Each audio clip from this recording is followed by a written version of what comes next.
Qué gozo es verles de regreso, algunos que habían salido de vacaciones y a ti que no te fuiste, pero que estuviste aquí. También nos gozamos de verles en la casa de Dios. Hay un gozo y una... ¿Estás contento el día de hoy?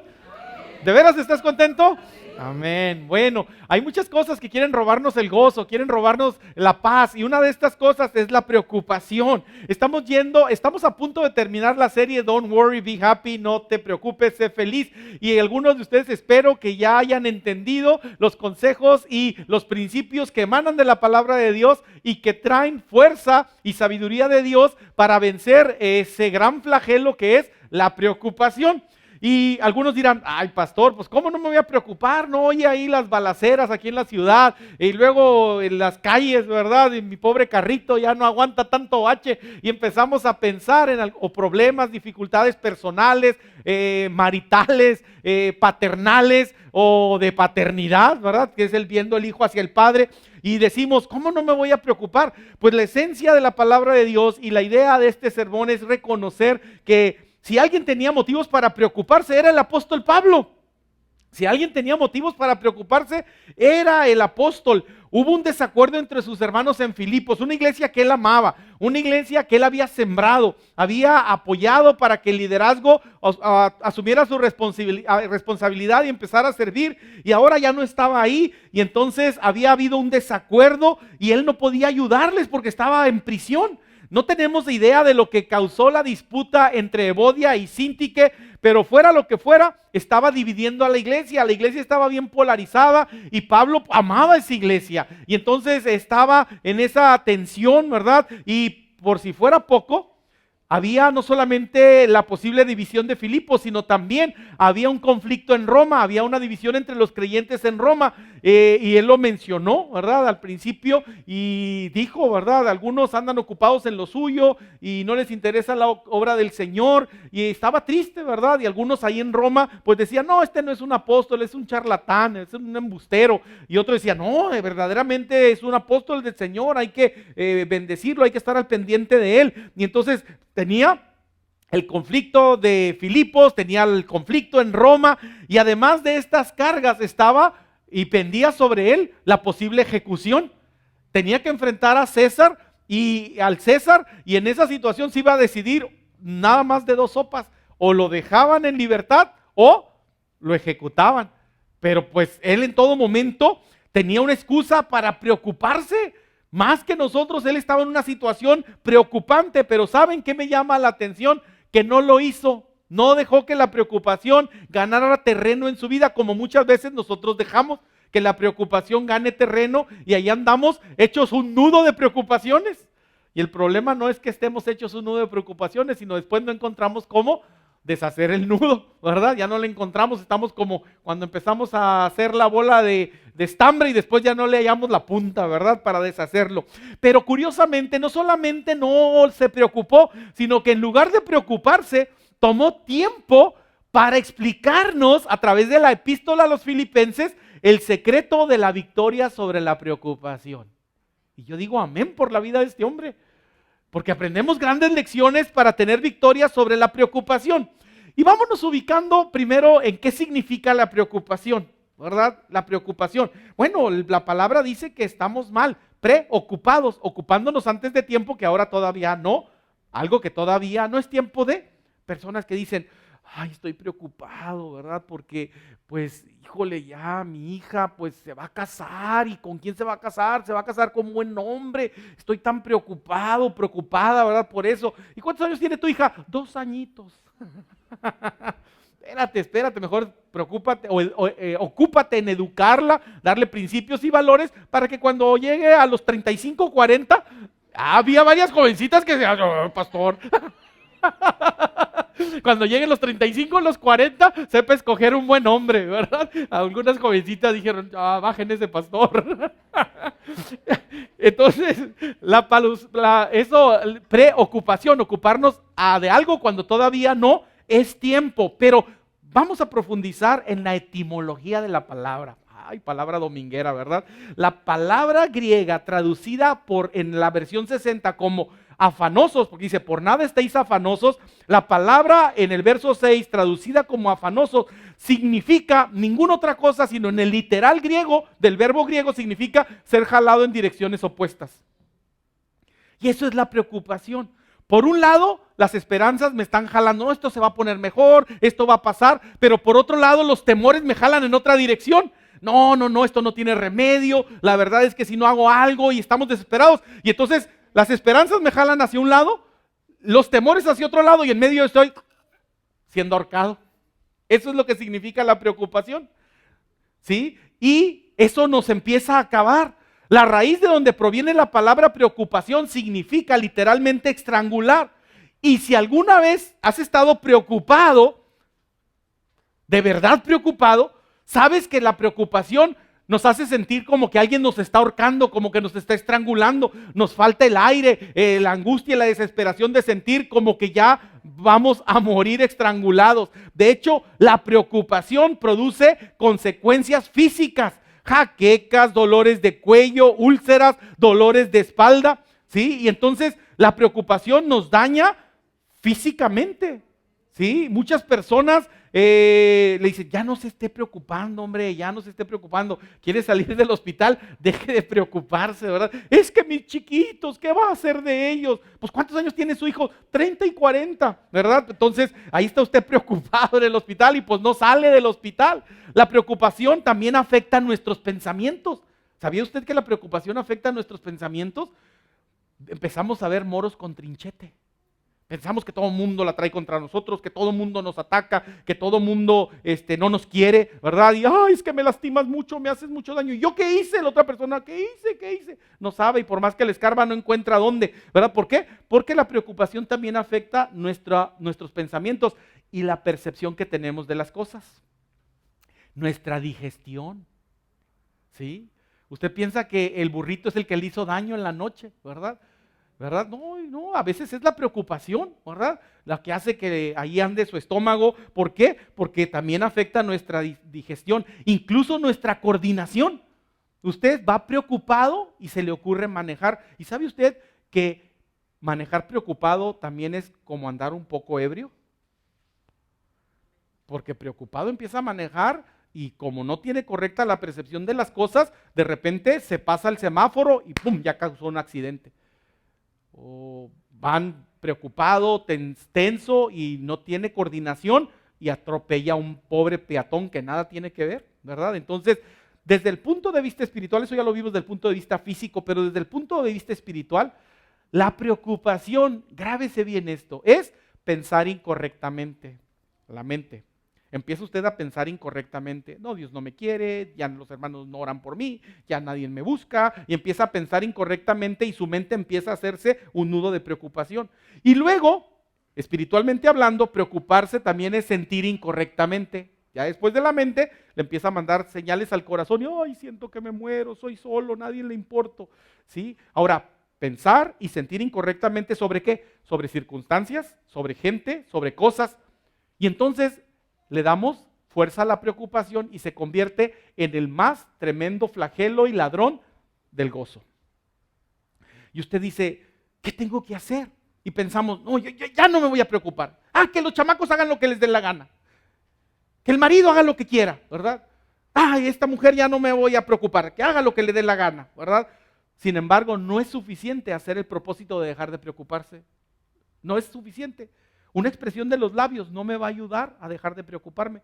De hecho, no voy a pedir que levante la mano, pero ¿cuántas veces usted ha propuesto no preocuparse más por algo? Para encontrar que no pasa ni siquiera un día cuando ya sigue otra vez retomando la preocupación. ¿Dónde te dejé preocupación? Para comenzar de ahí. Y entonces esto no es suficiente. Hacer el propósito de dejar de preocuparnos no es suficiente, porque así, solamente con una buena voluntad, alguien dijo que el camino al infierno está pavimentado de buena voluntad.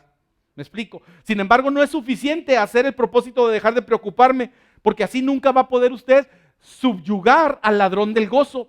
La preocupación, grábese bien, es una obra interna. Es una obra interna. Podrían cambiar todas las circunstancias y ser favorables a su derredor, y posiblemente usted estaría preocupado. ¿Qué pasa? ¿Todo está bien? Algo no me cuadra, y empezar a preocuparse, ¿verdad? Hay personas que están muy preocupadas, ¿verdad? Porque no les ha pasado nada malo, y yo creo que viene una catástrofe más grande porque no he oído que nada pasó mal, y empiezan a preocuparse. Entonces, déjeme decirle que el antídoto para la preocupación es asegurar nuestra mente en Cristo. El pasaje que vamos a ver dice que la mente segura, la paz de Dios guardará, ¿sí?, nuestros corazones y nuestros pensamientos en Cristo Jesús. ¿Qué significa guardará? Resguardará firmemente, como un soldado. Y Pablo sabe de lo que está hablando porque está atado 24 horas, 7 días a la semana, atado a un soldado romano. Y dice, estos saben hacer su trabajo y no me dejan en paz. ¿Me explico? Y él sabe lo que significa que algo lo guarde, que un soldado lo guarde. Por eso él va a usar esta frase: y la paz de Dios resguardará firmemente como soldado nuestros corazones y nuestros pensamientos, o sea, nuestras mentes en Cristo Jesús. Cuando usted, hijo de Dios, cuando nosotros como hijos de Dios poseamos la mente segura, la paz de Dios nos va a guardar. ¿Me explico? Y el Dios de paz nos va a guiar. Y con esa clase de protección, un Dios que guarda nuestra mente y guarda nuestro corazón, ¿por qué preocuparnos? ¿Por qué preocuparnos? Si vamos a triunfar sobre la preocupación y experimentar la mente segura, tenemos que cumplir las condiciones de Dios, no lo que nosotros queremos, lo que Dios dice que tenemos que hacer para vencer la preocupación. Y qué maravilloso que Pablo nos lo escribió en la epístola a los Filipenses en el capítulo 4. Y van a ser 3 cosas que si usted las pone en práctica, usted va a vencer la preocupación. ¿Amén? ¿Quiere vencer la preocupación? ¿De veras quiere vencer la preocupación? Ah, qué bueno, si no iba a bajar ya, ¿eh? La primera es muy sencilla. ¿Quiere usted vencer la preocupación? Aprenda a orar correctamente. Escríbale ahí, orar correctamente. Mira lo que dice, mientras usted escribe, yo le leo los versos 6 y 7 del capítulo 4. Alégrense siempre en el Señor. Se lo repito, alégrense. Que todos se den cuenta de que ustedes son amables. El Señor viene pronto. No se angustien por nada. Más bien, oren. Pídanle a Dios en toda ocasión y denle gracias. Y la paz de Dios, esa paz que nadie puede comprender, cuidará sus corazones y sus pensamientos en Cristo Jesús. Y a eso yo digo amén. Pablo dice, en vez de angustiarse, oren. Yo siempre te he dicho, si oraras tanto como te preocupas, la preocupación desaparecería de tu vida. ¿Me explico? Yo apenas, y se lo soy sincero, apenas hace poco estoy aprendiendo a hacer eso. Viene algo a mi mente y digo, Señor, mejor me pongo a orar, y me pongo a orar por eso. Me pongo a orar por eso. Apenas estoy aprendiendo esa técnica, le soy sincero, no es que yo ya lo haya alcanzado ya, ni que ya sea perfecto. ¿Me explico? Pero haga eso, porque viene el pensamiento que lo quiere preocupar, entonces rápidamente túrnelo en oración. Pablo usa 3 palabras diferentes para describir la oración eficaz: oración, súplica y acción de gracias. Y déjeme decirle que a veces oramos por orar, como iba a decir como Dios nos da a entender, pero no, como nosotros queremos entender, porque la palabra oración es la palabra general para pedirle a Dios y lleva la idea en todo momento de una comunicación. Y si algo se necesita en una comunicación es orden y coherencia, porque si no, pues me van a tildar de loco, ¿verdad? Y de repente yo le tengo que decir esto con todo el amor del Señor para todos los cristianos del mundo y más allá. De repente nuestras oraciones son oraciones sin sentido y balbuceos y cosas que no hablan nada a nuestras vidas. Y yo hoy quiero que usted aprenda a orar correctamente. ¿Cuáles son los elementos de la oración? Algunos de nosotros, qué bueno, dependemos de un devocional, y qué bueno que usted tenga su devocional, y ahí a veces vienen oraciones o guías de oración. A veces algunos de nosotros sacamos de la computadora guías de oración, pero hoy yo le voy a dar una herramienta muy práctica para que usted aprenda a orar. Y esa herramienta práctica es con su mano. Gracias a Dios, ¿verdad? Tenemos la mano. Y el devocional a veces se nos olvida. Nos vamos de viaje y tan emocionados estábamos que echamos todo menos la Biblia. Porque en Cancún no se ocupa. No, claro que se ocupa, pero bueno, se nos olvida. Pero llevamos la mano. A todos lados usted lleva su mano, ¿verdad? Nadie dice, no, voy a ir al mercado y para no comprar tanto dejo mi mano. Bueno, fuera, dice. Pero no, pero con la mano yo le voy a enseñar a orar correctamente. Entonces, si tienen un espacio por ahí, yo le pido que usted dibuje con el contorno de su mano, lo dibuje ahí en un cuaderno, o si no, tome la idea ahorita y tome cuestión. Mire, la oración, los elementos correctos de la oración. Primero comenzamos dirigiéndonos a Dios en el nombre de Jesús. Y luego comenzamos con el primer elemento. El primer elemento nos lo va a recordar el dedo pulgar. El dedo pulgar en todo momento me va a recordar el primer elemento de la oración. Cada vez que yo veo el pulgar, yo digo, Señor, esto me recuerda que tú eres Dios. Y entonces el primer elemento de la oración es la adoración. Póngale ahí. Primer elemento de la oración, adoración. ¿Y qué es adoración? Muy sencillo, reconocer quién es Dios o lo que es Dios. Cuando yo reconozco quién es Dios, entonces lo empiezo a adorar. Tú eres grande, majestuoso, maravilloso, sustentador, rey, señor, creador, sabio. ¿Qué más es Dios? Dígamelo. Bueno, magnánimo. Entonces, yo me acerco a ti por lo que tú eres. Y cuando empiezo a ver lo que Dios es, mis problemas se empiezan a achicar. Mi temor se empieza a disipar porque el poderoso creador del cielo y de la tierra es mi Dios. Él todo lo puede, todo lo sabe. Es omnisciente, omnipotente, omnipresente. Y en cuanto empiezo a reconocer lo que Dios es, digo, ¿por qué estoy preocupado, caray? ¿Por qué tengo que preocuparme? Si Dios está con nosotros, ¿quién o qué contra nosotros? Entonces, el primer elemento de la oración es reconocer quién es Dios. A eso se le llama adoración. Y luego el segundo elemento lo reconozco con el dedo índice, el índice de fuego, dicen por ahí, ¿verdad? ¿Ves aquel carro? Decimos nosotros, ¿no? ¿Ves aquel carro? Es mío. ¿Ves aquella hermosa mujer? Es mi mujer. ¿Ves esos preciosos hijos? Son mis hijos. Pues ya no use el pulgar para eso. Diga, ¿ves todo eso? Gracias a Dios que me lo dio. Entonces el segundo elemento es la gratitud. El dedo índice me acuerda a reconocer, todo proviene de ti, Señor, todo tú me lo diste. Y entonces la gratitud es reconocer las bendiciones de Dios en mi vida. ¿Me explico? ¿Sí? Adoración, reconocer lo que Dios es. Gratitud, reconocer lo que Dios ha hecho por mí. Y luego viene el dedo del corazón que me habla acerca a mí y reconoce quién soy yo. Entonces se llama confesión. El dedo en medio, póngale ahí, me recuerda que mi oración debe incluir la confesión. ¿Qué es la confesión? Reconocer mi pecado. ¿Qué me separa de una buena comunicación con Dios? Mi pecado. Así es que cuando reconozco quién es Él y lo que ha hecho por mí, digo, Señor, perdóname porque yo soy un mal agradecido. Porque he sido infiel. Porque le he dado la gloria a algo más. Porque le he dado mi tiempo a algo más. Porque he pecado contra ti y en vez de amar, he odiado. En vez de bendecir, he maldecido. ¿Verdad? A lo mejor no de palabra, pero sí con actitudes. ¿Me explico? Entonces, el elemento de confesión me hace ponerme a cuentas con Dios para que nada estorbe en mi oración. De ese Dios que reconozco que es grande, sublime, majestuoso, poderoso, que ha bendecido mi vida y que ahora necesito postrarme delante de Él y decirle, perdóname, Señor, porque si confieso mis pecados, Él es fiel y justo para perdonar mis pecados y limpiarme de toda maldad. Y luego viene el otro elemento con el dedo anular y pues muchos de nosotros traemos el anillo aquí en el de matrimonio, en el dedo anular. Entonces, el anillo en el dedo anular es para que recordemos que no soy yo, luego yo y después yo, sino que tengo que pensar en mi amada. Entonces, viene el elemento que se llama intercesión. ¿Qué es intercesión? Reconocer las necesidades de otro y pedir por ellas. ¿Sí? Repito otra vez, adoración, reconocer lo que Dios es, gratitud, reconocer lo que Dios ha hecho por mí, confesión, reconocer mi pecado, intercesión, reconocer las necesidades de otro. Señor, yo te pido por mis hijos que tú les des la sabiduría para que ellos tomen decisiones correctas, que les den una vida larga y buena y próspera y de bendición y sean útiles en esta sociedad que tanto necesita de hombres y mujeres buenos. Amén. Es la intercesión.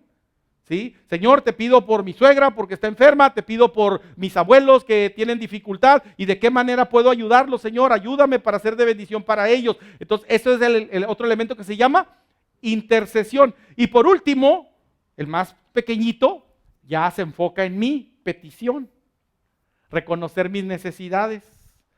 Al final digo, Señor, y pues no merezco, pero te pido que tú me ayudes en mi trabajo porque se me está complicando el trabajo, que me ayudes en mi matrimonio, Señor, y empiezo a reconocer mis necesidades. Y todo, pónganle en la palma, en el nombre de Jesús. Cuando usamos esos elementos constantemente en nuestra oración, nos vamos a estar enfocando más en lo que Dios es y ha hecho y lo que quiere de nosotros que en lo que nosotros queremos. ¿Por qué? Porque en todo momento debemos reconocer que muchas veces lo que hacemos es ir con una lista de mandado a Dios, ¿verdad? Señor, quiero que me bendigas y quiero que, y somos egoístas. Pero cuando entendemos, otra vez se lo repito, adoración, reconocer lo que Dios es, gratitud, reconocer lo que Dios ha hecho por mí, confesión, reconocer mi pecado, intercesión, reconocer las necesidades de otros y petición, reconocer mis propias necesidades. Y cuando yo empiezo a orar de esta manera, ya lo hago con más sinceridad, con más claridad, con más entendimiento y no solamente son balbuceos o repeticiones de hablar por hablar, ¿sí? Porque al final no somos oídos por nuestras vanas repeticiones. Mira lo que dice ahí en tu bosquejo Mateo 6, 7 y 8. Cuando estén orando, no hagan como los paganos que se ponen a repetir la misma oración, porque piensan que mientras más palabras usen, más los van a escuchar Dios. No los imiten. Dios Padre sabe exactamente lo que ustedes necesitan antes de que lo pidan, ¿sí? Él quiere primero que seamos sinceros, que reconozcamos quién es Él, reconozcamos lo que Él ha hecho por nosotros, luego que reconozcamos nuestro pecado, luego que reconozcamos las necesidades de los demás y al último nuestras propias necesidades, todo en el nombre de Jesús, ¿sí? Mire, esto es algo importantísimo. Jesús comenzaba sus oraciones diciendo: Padre nuestro que estás en los cielos, santificado sea tu nombre, venga tu reino, hágase tu voluntad como en el cielo, así también en la tierra. Cada uno de nosotros debemos reconocer que cuando hacemos esto, empezamos a desarrollar una correcta comunicación con Dios. Y cuando tenemos una correcta comunicación con Dios, entonces la voluntad de Dios, la palabra de Dios, la bendición de Dios empieza a fluir en nuestras vidas. Mira lo que dice Efesios 5:20. También le darán gracias siempre y por todo a Dios, nuestro Padre, en el nombre de nuestro Señor Jesucristo. Efesios 5:20. ¿Por qué? Porque el Señor se deleita cuando nosotros nos acercamos correctamente a Él y le damos gracias por todo lo que ha hecho.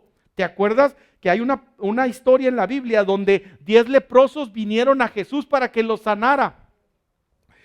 Y luego el Señor los sanó y les dijo: vayan al sacerdote, sin haber todavía sido sanados, salieron, pero en el camino, ¡pum!, se les quitó la lepra. Y uno de ellos dijo: pues me voy a regresar a darle gracias al Señor Jesús. Y nomás uno, y era samaritano, dice la Biblia. Y el Señor dijo: ¿qué no sané a 10? ¿Dónde están pues los otros 9? Solo hubo este hombre. Y ese samaritano se regresó a darme gracias. ¿Y sabes qué? Las cosas no han cambiado mucho. El Señor bendice a muchas personas y pocos son los que regresan a darle gracias a Dios. Nos preguntamos si el porcentaje de gratitud es mayor día. Y esto está haciendo estragos. ¿Cuántos de ustedes llevan el devocional, nuestro pan diario? ¿Cuántos de ustedes llevan el devocional del pan diario? ¿Alguien lo lleva? A los que lo llevan, pero mira, hoy me encantó el devocional de hoy, que está relacionado con lo que te estoy diciendo. Mira, te lo voy a leer. Según una investigación, las personas agradecidas duermen mejor. ¿Estás batallando para dormir? Te falta gratitud. Te falta gratitud, porque según una investigación de los científicos, la persona agradecida duerme mejor, tiene menos síntomas de enfermedad y son más felices. Qué beneficios impresionantes, ¿no? Los psicólogos incluso sugieren escribir en un diario tus gratitudes, 5 cosas por las que estamos agradecidos cada semana para favorecer nuestro bienestar. Tenemos que ser agradecidos, porque si no, vamos a ser amargados, ¿sí? Ahora, habrás notado hasta aquí que orar correctamente no es algo que todo creyente puede hacer inmediatamente. Porque la oración correcta depende de la mente correcta. Por eso la fórmula que nos da Pablo para obtener la paz y la victoria sobre la gratitud, en todo momento se define en eso, ¿verdad?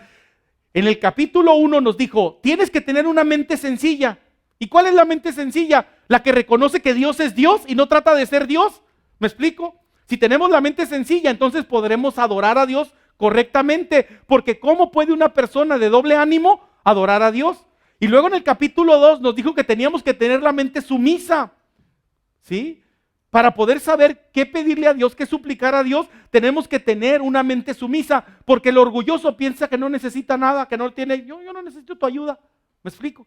Y entonces nunca va a poder pedir correctamente. Y si tenemos la mente espiritual del capítulo 3, entonces vamos a mostrar nuestra gratitud, vamos a decir, todo se lo debo a Dios, todo se lo debo a Dios, todo es de Él, todo lo que tengo se lo debo a Dios.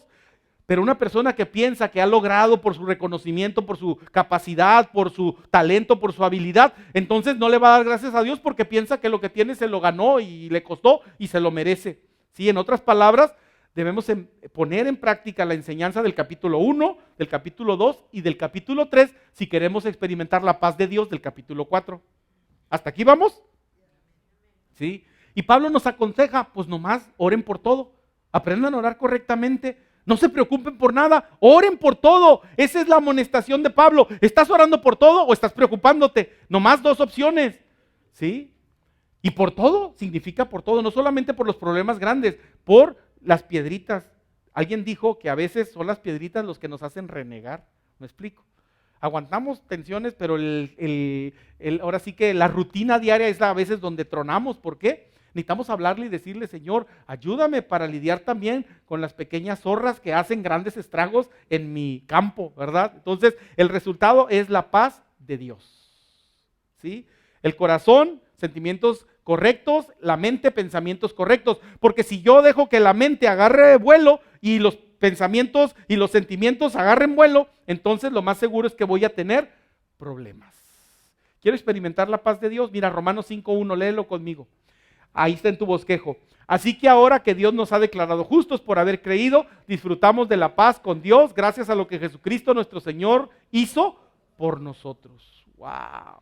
Y sabes, lo interesante es que la paz de Dios va delante de nosotros, guiándonos y dándonos la oportunidad de reconocer que Dios es bueno, misericordioso y tiene cuidado de nosotros.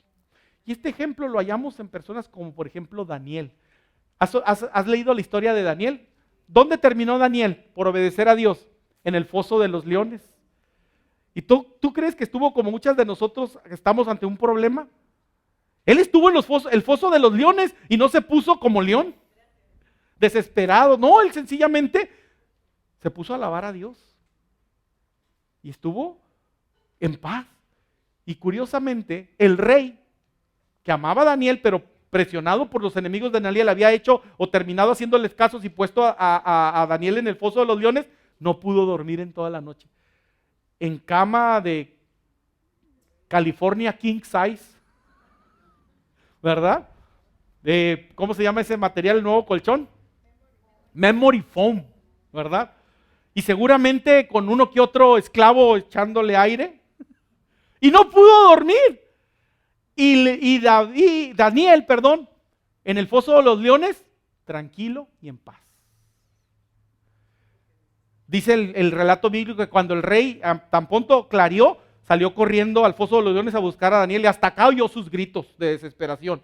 No, tuvo que gritar, Daniel, Daniel, ¿sigues ahí? Y el otro estaba orando, posiblemente su devocional de matutino, ¿verdad?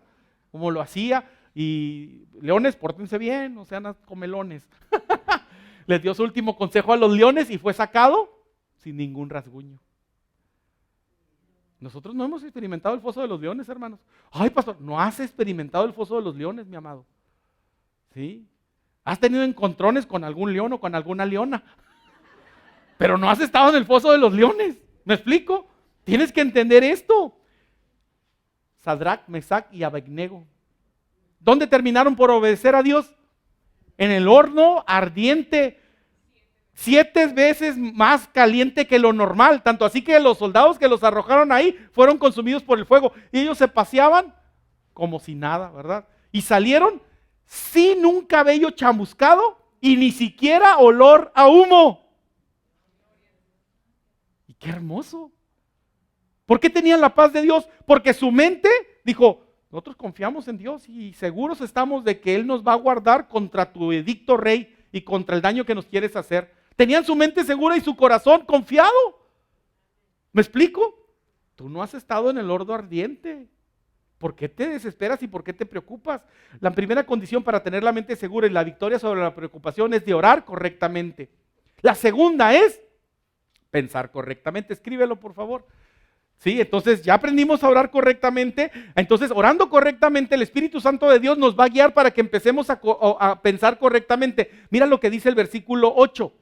Por último, hermanos, piensen en todo lo que es verdadero, todo lo que es respetable, todo lo justo, todo lo puro, todo lo amable, todo lo que es digno de admiración. Piensen en todo lo que se reconoce como virtud o que merezca elogio.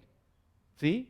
La paz atañe al corazón y a la mente. Esto es algo bien importante. Cuando yo empiezo a orar correctamente, entonces Dios va a producir en mí los pensamientos correctos. ¿Sabes por qué no tengo paz?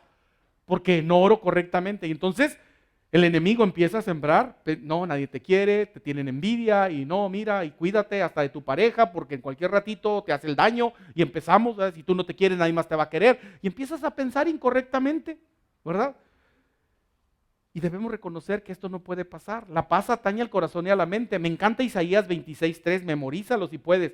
Él cuidará, léelo conmigo. Él cuidará en perfecta paz a todos los que confían en Él y cuyos pensamientos buscan a menudo el Señor. ¿Por qué? Porque pensamientos incorrectos llevan a sentimientos incorrectos y pronto la mente y el corazón son arrastrados en direcciones opuestas y somos estrangulados por la preocupación. ¿Sí? Debemos, antes de estar preocupados por algo, darnos cuenta si los pensamientos son reales, ¿verdad? Porque los pensamientos son poderosos y si nosotros los creemos, aunque sea una mentira, les vamos a dar poder. ¿Me explico? El día de mañana viene un eclipse. A otros nos toca la colita, la verdad, porque eso ya marcaron por dónde pasa, pero nos va a tocar, ¿verdad? Y algunos ya están asustados. Era el apocalipsis, Señor, el final. Y otros supersticiosos los van a ver ustedes con un trapo rojo o un amarre rojo en algún lado. No importa que digan que son cristianos de 40 años, ahí van a andar poniéndole a los duraznos un trapito rojo. Y no estoy dando ideas, estoy corrigiendo. O qué no, ¿verdad? O la embarazada, no sé qué van a hacer porque puede afectar. Válgame Dios, ¿me explico? Qué bueno que corrigió, dice. ¿Me explico? Debemos darnos cuenta que eso son mentiras y son supersticiones. Ahora hablo de esto, pero ¿cuántas supersticiones nos mueven y nos manejan? ¿Me explico? ¿Cuántas supersticiones nos mueven y nos manejan? Y a veces malas ideas, ¿verdad? Pensando en todo momento que si algo nos va mal es porque Dios está enojado con nosotros y nos portamos mal. Entonces, ¿para qué murió en la cruz Cristo del Calvario si Dios nos iba a estar castigando cada vez que nos portamos mal? ¿Me explico? Él murió por nuestras transgresiones y nuestros pecados. Sí, tomamos malas decisiones y pagamos las consecuencias, pero nunca es castigo de Dios. Mira, tienes que darte cuenta que los pensamientos son reales y poderosos. No los puedes ver, no los puedes medir, ni los puedes pesar, pero están ahí y debemos aprender a sobrellevar nuestros pensamientos. ¿Y qué tenemos que hacer? Según a los Corintios 10:5 nos lo dice, está en tu bosquejo. Hacemos que todo tipo de pensamiento se someta para que obedezca a Cristo. ¿Sí? Antes de decir, no, es que la hermana debe estar enojada conmigo, por eso no me saludó, ve y dile, hermana, ¿hay alguna molestia, algún problema? ¿Verdad? O acércate tú y dile, hermana, buenos días. Ay, hermana, no la vi. Ah, es que no me vio. Pero nos hacemos nuestra propia idea y nos peleamos con medio mundo, en vez de ir a constatar si realmente lo que está pasando. Cuando una persona venga y te diga, fulanito dijo esto de ti, dile, vente, vamos con fulanito y delante de él dime lo que dijo, para que no se eche para atrás y vamos a ver. Y muchas veces te vas a dar cuenta que era una mentira y un rumor de alguien que te quería poner en contra de alguien que nunca dijo nada de ti. Pero ¿por qué crece el mal? La maldad. ¿Y por qué crecen los engaños y las mentiras? Porque hablamos a las espaldas y no enfrentamos nada de cara. Yo te voy a decir quién es un buen amigo hoy. Un buen amigo es aquel que a tus espaldas habla bien de ti y en la cara te dice tus verdades. Ese es un buen amigo. El enemigo, el que no es tu amigo, va a hablar mal de ti a tus espaldas y en tu cara te va a adular. Necesitamos llevar todo pensamiento cautivo a Cristo, en obediencia a Cristo. Mira, hay un poema muy maravilloso, grábatelo. Si siembras un pensamiento, segarás una acción. Si siembras una acción, segarás un hábito. Si siembras un hábito, segarás un carácter. Y si siembras un carácter, segarás un destino. ¿Por qué soy como soy? Porque le diste cabida a tus pensamientos. Esos pensamientos que definieron cómo ibas a ser. Si ibas a ser feliz, alegre, de bendición para otros o amargado, conflictivo, contreras. ¿Me explico? Porque sembraste un pensamiento, ese pensamiento terminó definiéndote. Hay personas que a todo le tienen miedo, a todo le tienen miedo. Todo, no, es que yo no, y todo tienen miedo, porque sembraron temor en su mente. Y a lo mejor, sí, a lo mejor viviste una experiencia terrorífica de pequeño, de pequeña, pero ya es tiempo que lo superes y dejes de lado tus temores. Estás frustrándole la vida a otras personas, le estás frustrando la vida a otras personas porque no quieres ser liberado. Siembra otro pensamiento, siembra el pensamiento de Cristo soy más que vencedor. ¿Me explico? Y ahora Pablo nos da una lista de todas las cosas que debemos pensar. Dice, todo lo que es verdadero. Los científicos, especialmente el doctor Walter Carbet, informó en una encuesta sobre la preocupación lo siguiente. Solo el 8% de las cosas que te preocupan son reales. El 92% son engaños, mentiras, ficticias o supersticiones, no van a suceder. Hay gente que no puede dormir pensando, nos van a invadir los aliens. Los aliens no existen. ¿Sí? Los extraterrestres no existen. El único planeta, y aquí voy a definir el punto, el único planeta que tiene vida es la Tierra.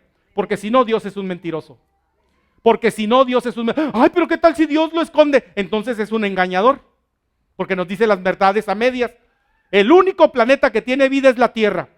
Porque Dios lo dijo. Y Dios lo creó así. Así es que, duerme tranquilo, no van a venir los aliens por ti. ¿Me explico? El 92% de las cosas que nos preocupan son imaginarias. Nunca pasaron, nunca pasarán. O no tenemos control alguno sobre ellas y por más que nos preocupemos, no va a pasar nada. Si lo que te preocupa, grábate esto, si lo que te preocupa tiene solución, ¿para qué te preocupas? Si lo que te preocupa no tiene solución, ¿para qué te preocupas? Pero ya estamos preocupados por lo que tiene solución o por lo que no tiene solución. Y nos roba el gozo, la paz y la tranquilidad. Sencillamente, no te estoy diciendo que no hagas nada, pero no dejes que esa preocupación domine tu mente. Di, bueno, pues aquí está la situación, pero ya vendrán tiempos mejores. ¿Me explico? Ya vendrán tiempos mejores y pues ahorita, Señor, ayúdame a actuar y responder bien ante lo que está pasando. ¿Me explico? Pero ¿qué pasa? Satanás sabe de qué pata cojeamos, de qué pie cojeamos, ¿verdad? Y entonces es un mentiroso y nos empieza a engañar. ¿Me explico? ¿Sí? Y nos deja que nos vayamos, ¿verdad? Como pingüino en tobogán. ¡Pum! Ahí vamos, deslizándonos a nuestros temores. Mira lo que dice Juan 8:44.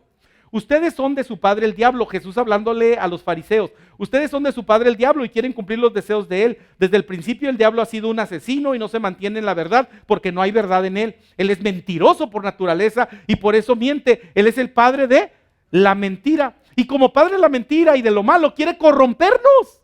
Quiere corrompernos. ¿Te acuerdas qué le dijo a Eva? Con que Dios te ha dicho. Pero yo te digo otra cosa mejor. ¿Me explico? Y ahí está. Empieza a corrompernos y a meternos engaños y mentira. Y trata de a través de las mentiras controlar nuestra vida.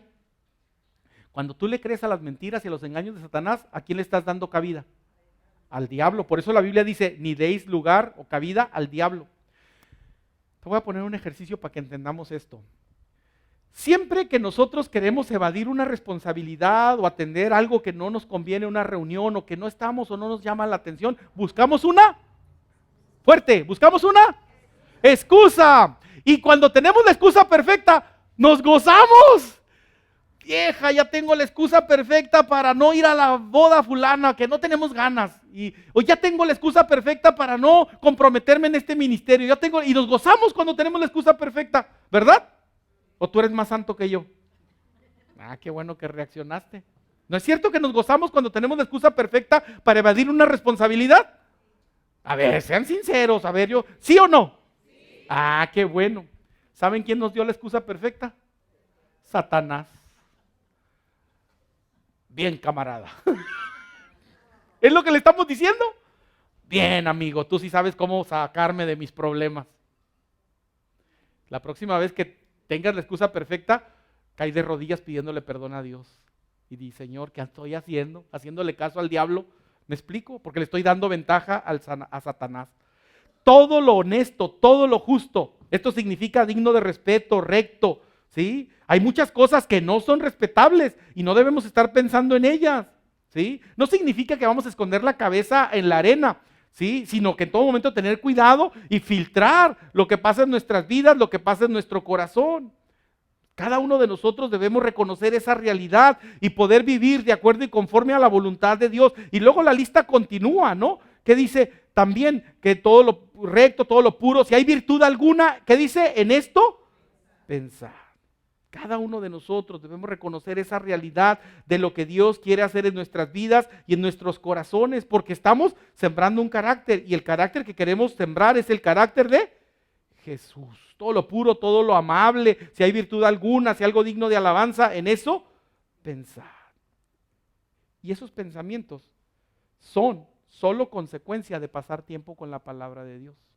Yo no voy a tener esta clase de mente si me la paso horas en la televisión o con los cuates.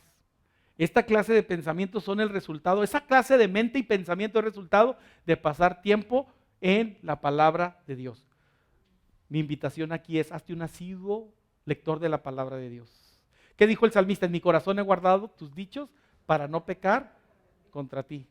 Cuando dicen el corazón, acuérdense que es la perspectiva y el paradigma judío. Muy fácil. El judío pensaba con el corazón y sentía con las entrañas. Por eso en el Antiguo Testamento, ayer lo veíamos en los varones, en el Antiguo Testamento se usa muchísimo para guardar pensamientos, ideas, el corazón. Pero el sentimiento dice las entrañas y tiene algo de sentido, ¿eh? Cuando yo siento temor, lo siento en las entrañas. Cuando te sientes enamorado, ¿qué sientes? Maripositas, ¿dónde? En el corazón, ¿no? En el estómago. Entonces, sentimos con las entrañas y el judío dice, pienso con el corazón. El griego dice, no, yo pienso con la cabeza y siento con el corazón. Está bien, son ahora sí, puntos de vista diferentes, pero al final de cuentas lo ideal es este sentido. Debemos reconocer, el salmista dice, en mi corazón he guardado tus dichos para no pecar contra ti. Y luego me encanta cuando el salmista también dice, cuánto amo yo tu ley, todo el día es ella mi meditación. Por eso vemos a un David tranquilo, confiado, diciendo, yo no tengo que pelear por el reino. Dios me lo dio, me ungieron y cuando sea tiempo el Señor se va a encargar de su ungido y me va a dar mi lugar a mí y yo no tengo que andarme peleando con nadie por el reino. ¿Por qué tenía esa paz? Porque meditaba constantemente en la palabra de Dios, en las promesas de Dios. ¿Me explico? Salmo 119, 165, no aparece en tu bosquejo, pero apúntalo porque dice, mucha paz tienen los que aman tu ley y no hay para ellos tropiezo. Cuando tú amas la palabra de Dios no hay tropiezo para ti. Ahora, yo quiero ser claro aquí, somos imperfectos y no significa que no vamos a pasar un mal rato o vamos a tener un desliz, ¿verdad? En el buen sentido de la palabra, no me lo tomen a mal, ¿verdad? O un traspié. Pero los levantamos y seguimos adelante, sin problema, porque el que ama tu ley tiene mucha paz y no hay para ellos tropiezos. Me encanta el Salmo primero. Bienaventurado el varón que no anduvo en consejo de malos, ni estuvo en camino de pecadores, ni en silla de escarnecedores se ha sentado, sino que en la ley de Jehová está su delicia. Y así es, ¿verdad? Y medita de día y de noche en la ley. Ahora, cuando yo hago esto, hermanos, cuando yo hago esto, oro correctamente, pienso correctamente, no como arte de magia, sino como resultado, va a venir la tercera cosa. Empiezo a vivir correctamente. Pónganle ahí, vivir correctamente. Vivo correctamente.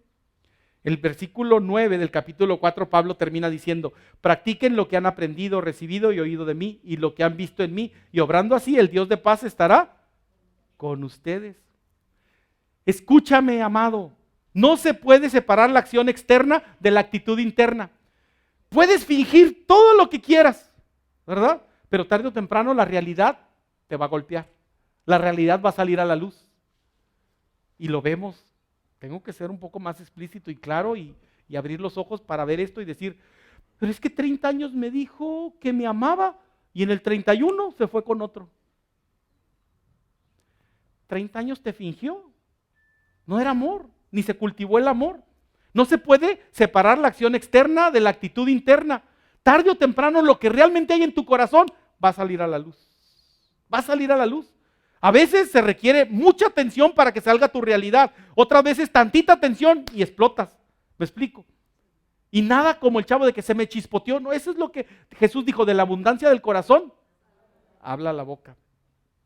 Y el pecado siempre resulta en intranquilidad, a menos que la conciencia esté cauterizada, ¿sí? Pero cuando vivimos de acuerdo y conforme a Dios, hay paz. Me encanta Isaías 32:17, ese sí viene en tu bosquejo. Y fruto de la justicia, la paz, la quietud y la confianza reinarán para siempre. Cuando somos justos, la paz, la quietud y la confianza reinarán para siempre. Y luego me encanta lo que dice Santiago 3:17, no está en tu bosquejo, apúntalo. Pero la sabiduría que es de lo alto es primeramente pura, después pacífica. Vivir correctamente es el resultado de una correcta relación con Dios a través de la oración y a través de la palabra. Orar correctamente y pensar correctamente. Cuando estoy en conexión con oración con Dios y conexión con Dios con la palabra, entonces su paz inunda mi mente y mi corazón y empiezo a vivir correctamente. Pablo liga 4 actividades, si te fijaste en el texto. Aprendisteis, recibisteis, oísteis y visteis. Una cosa es aprender una verdad y otra es vivirla, hacerla parte de tu vida. Mira, te voy a poner un ejemplo y sin ofender a nadie. Hay personas que son todas unas eminencias en oncología y los llaman a dar conferencias y dicen, voy a dar la conferencia sobre los daños y las cosas que causan cáncer. Y dan una magnífica y espléndida conferencia sobre esto. Y uno de los temas que toman es que una de las cosas que más causan daños a la salud es el alcohol y el tabaco. ¿Sí? Y dan una conferencia majestuosa. Y luego salen de la conferencia y dicen, nos vemos en el bar. Y se echan su cigarrito y se echan su alcoholito. Su alipuz, dicen por ahí algunos. ¿Me explico? No me haga mucho caso. Yo estoy hablando de los 60. No es cierto. ¿Me explico? ¿Y dónde quedó todo el conocimiento que tenían? A mí me han dicho en todo momento, ¿verdad? Me han dicho, no, pastor, esos pastores son, ¿qué? Difícil es ser médico. Y yo amo a mis hermanos médicos y a los ingenieros, los amo. Pero yo le decía a una persona, mira, hay una gran diferencia. Yo voy a un doctor y nunca le pregunto, oiga doctor, ¿es fiel usted a su mujer? A mí no me importa lo que haga con su vida el doctor, mientras me recete bien y sea buen doctor, yo no tengo problema con lo que hace con su vida, ¿verdad que no? Como cristiano sí lo trato de evangelizar y todo, si tengo esa conexión, etcétera, etcétera. Pero tú le pides en todo momento razón de cómo se comportan sus hijos al ingeniero que te va a construir la casa. No, ni en tu radar no están los hijos, en tu radar está esa mansión que quieres. ¿Me explico? Ora por él y evangelízalo. Pero un pastor sí. Tú dices, ay, a ver, ¿a dónde va el pastor después de que se baja del púlpito? ¿Qué hace el pastor después de que baja del púlpito? ¿Verdad? A ver, está hablando del matrimonio, ¿cómo estará su matrimonio? Está hablando de la paternidad, ¿cómo estarán sus hijos? Es mayor responsabilidad. Pero ¿sabes qué? Ahí te va, yo soy bien compartido. Es lo mismo no solamente para los pastores, sino para todos los cristianos. Y tú dices, no, mis hijos allá cuando ellos tengan edad que decidan a qué iglesia van a ir o si van a querer de Dios o no. Muchos de los hijos de Dios así estamos. Qué bonito estuvo el sermón sobre el perdón, pastor. Y apenas se suben al carro y, ¡no me hables! Cuando realmente estamos viviendo de acuerdo y conforme a la voluntad de Dios es porque oramos correctamente y pensamos correctamente, entonces vamos a vivir correctamente. Pablo dice, aprendisteis, recibisteis, oísteis y vivisteis, ahora aplíquenlo a la vida. ¿Sí? Por eso no dejamos de dar gracias a Dios, pues cuando les predicamos la palabra de Dios, ustedes la oyeron y la aceptaron no como si fuera palabra de hombre, sino como lo que realmente es palabra de Dios. Y esa palabra, ¿qué dice? Léelo conmigo. Los transforma a ustedes, los creyentes. Le está hablando Pablo a los tesalonicenses en el capítulo 2, versículos 13. No es suficiente llenar la cabeza con conocimiento. Debemos dejar que esas verdades se pasen a nuestro corazón y luego se traduzcan en acciones de vida, en decisiones de vida. En su ministerio, Pablo no solamente enseñó la palabra, sino que la moldeó, la vivió para que ellos vieran esas verdades en su vida. Y la experiencia de Pablo debe ser nuestra experiencia. Por eso Pablo pudo decir, imítenme a mí como yo imito a Cristo. Y nosotros debemos decirle a nuestros hijos, o a hermanos, o a nuestros mentores, o a nuestros discípulos, o a las personas a nuestro alrededor, debemos decirle, imítame a mí como yo imito a Cristo. ¿Sí? Debemos aprender de la palabra de Dios, recibirla, oírla y practicarla. Me encanta Santiago 1:22, ahí viene en tu bosquejo. Pongan en práctica la palabra y no se limiten a solo escucharla, pues de otra manera se engañan ustedes mismos. La paz de Dios es una de las pruebas para determinar si estamos haciendo la voluntad de Dios. Cuando yo estaba pequeño y hacía la voluntad de Dios, la voluntad de mis padres y los obedecía, cuando yo era pequeño y decían, ahí viene papá, corría a sus brazos, papá, qué bueno que viniste.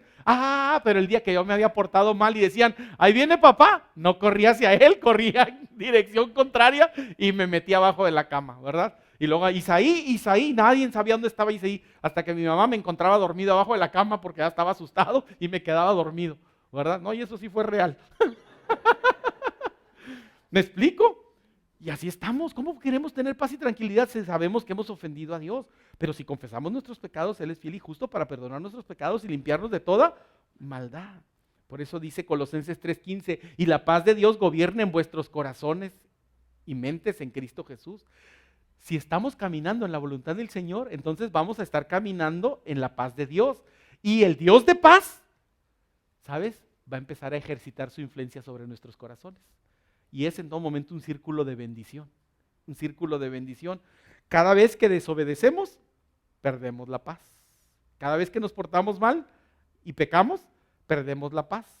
Y la paz de Dios es un árbitro que nos marca la falta y dice, hey, estás mal ahí, por eso estás sintiendo intranquilidad, por eso estás sintiendo preocupación, porque sabes que estás orando mal.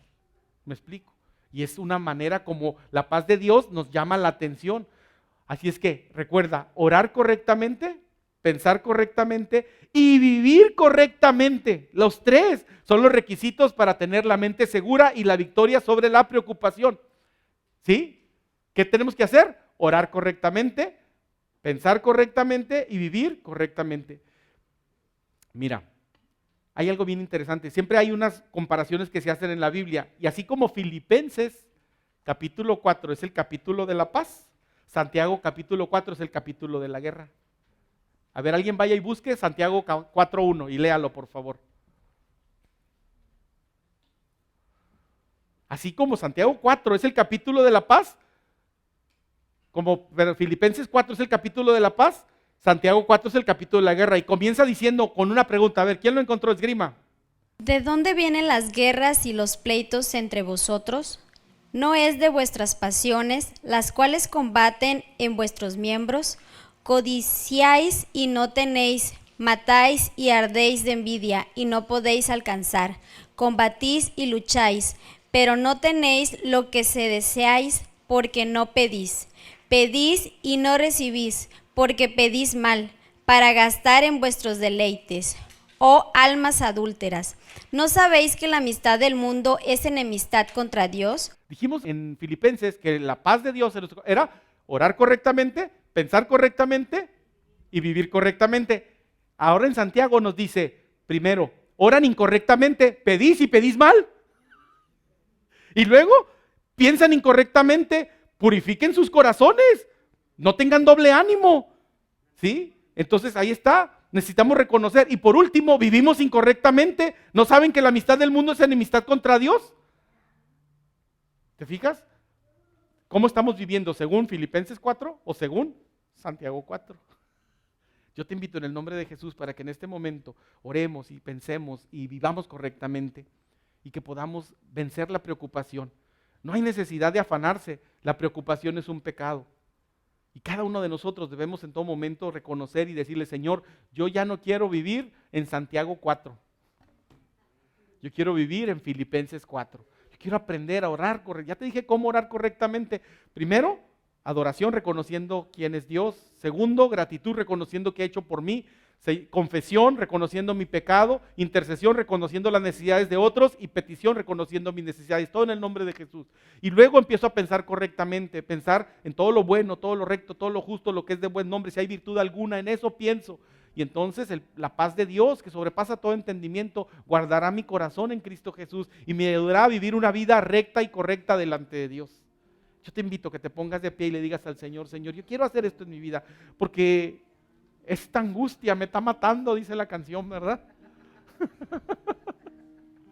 Yo te invito para que digas: Señor, tu paz ha llegado a conquistar mi corazón. No estamos exentos de problemas y dificultades, pero tenemos la seguridad de saber en quién hemos creído y sabemos que Él es poderoso para guardar nuestra vida y nuestro depósito. Ora conmigo: querido Jesús, te doy gracias por la palabra que has traído a mi corazón. Dile conmigo: yo quiero que tú hagas esto en mi vida. Ayúdame a orar correctamente, para que yo pueda pensar correctamente, para que yo pueda vivir correctamente, porque así la paz de Dios guardará mi corazón, mi mente, mi ser en Cristo Jesús. Yo te pido que me alejes, Señor, de Santiago 4, Padre, porque de ahí vienen los pleitos, las guerras, iras, contiendas. Y yo quiero vivir en la paz de Cristo y ser de bendición para las personas que me rodean. Yo te pido que tú me ayudes, Señor. Ya no quiero sentir ese ahogamiento de vivir estresado, tensado, Señor, jalado hacia un lado por mis esperanzas y hacia otro por mis temores. Hoy quiero vivir en la tranquilidad que da poner nuestra mente en Cristo. Ayúdame, Señor, en el nombre de Jesús, a caminar en tu paz. Ayúdame, Señor, a reconocer que esto es posible. Pablo tenía razones para estar preocupado, pero no lo hizo. Hizo lo que tú le dijiste, y aún en momentos tan difíciles como los que estaba viviendo, pudo tener paz.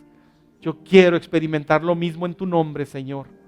No estoy exento de sentirme en circunstancias adversas y difíciles o experimentarlas realmente, pero lo que sí tengo es la certeza y la seguridad de saber en quién he creído y saber que tú eres poderoso para guardar mi depósito para aquel día. Aquí está esta mente, este corazón, este ser. Te lo entrego a ti para que tú lo guíes en tu paz. En el nombre del Padre, del Hijo y del Espíritu Santo oramos. Amén. Amén. Dios te bendiga, te abrazo en el amor del Señor. Vayamos en la paz de Cristo.